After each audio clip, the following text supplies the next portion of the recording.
The economy has never performed better.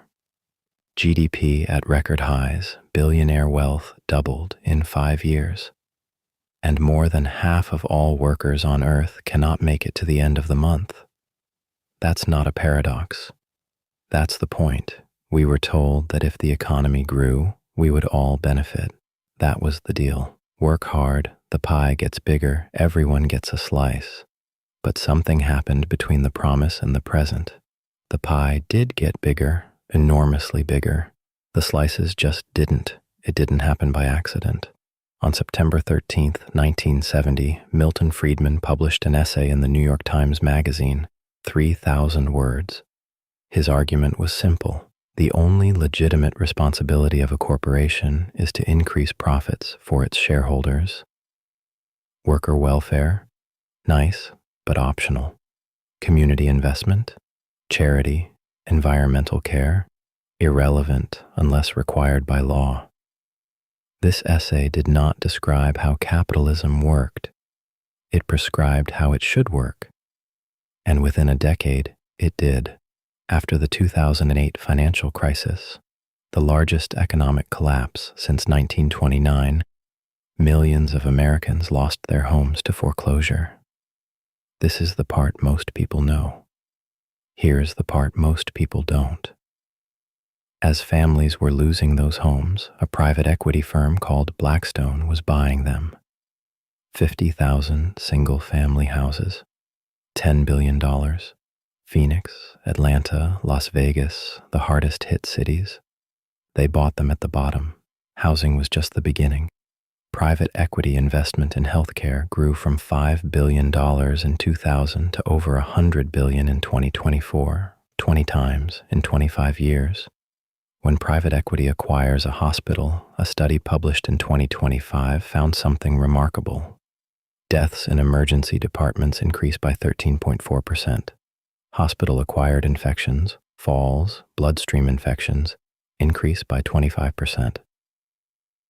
Not because the doctors get worse, because the incentive changes.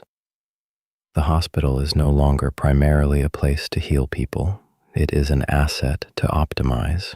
This is not an American story. Across the European Union, house prices rose 53% between 2010 and 2024. More than a quarter of low-income European households spend over 40% of their income on rent. In Latin America, the richest 1% holds 33% of all wealth. In a region where nearly half of all workers have no contract, no pension, no sick leave. The International Labor Organization found that in wealthy countries, worker productivity rose 29% between 1999 and 2024. Wages rose 15%. Workers made the economy bigger and kept less of it. 57% of workers worldwide, surveyed across 34 countries, cannot make it to the end of the month. In the United Kingdom, that number is 49%. In France, 43%. These are not poor countries. These are some of the richest economies in human history. On a single night in January 2024, 771,000 people were homeless in the United States alone, a 40% increase since 2018. In Europe, 1.3 million, a 40% increase in a single year. 400,000 of them are children. In Los Angeles, roughly half of the people sleeping outside are sleeping in their cars. Many of them have jobs, full-time jobs. They can afford a car.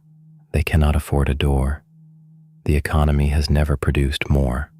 The question is not whether the system is working. The question is, working for whom?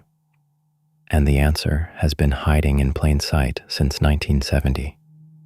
The goal was never to build a rising tide that lifts all boats. The goal was to remove the boats from the equation entirely. Understanding the system doesn't fix it, but you cannot change what you cannot see. And for a long time, we were told not to look. If this made you think, there's more where this came from. Subscribe, and come back when you're ready to look a little harder.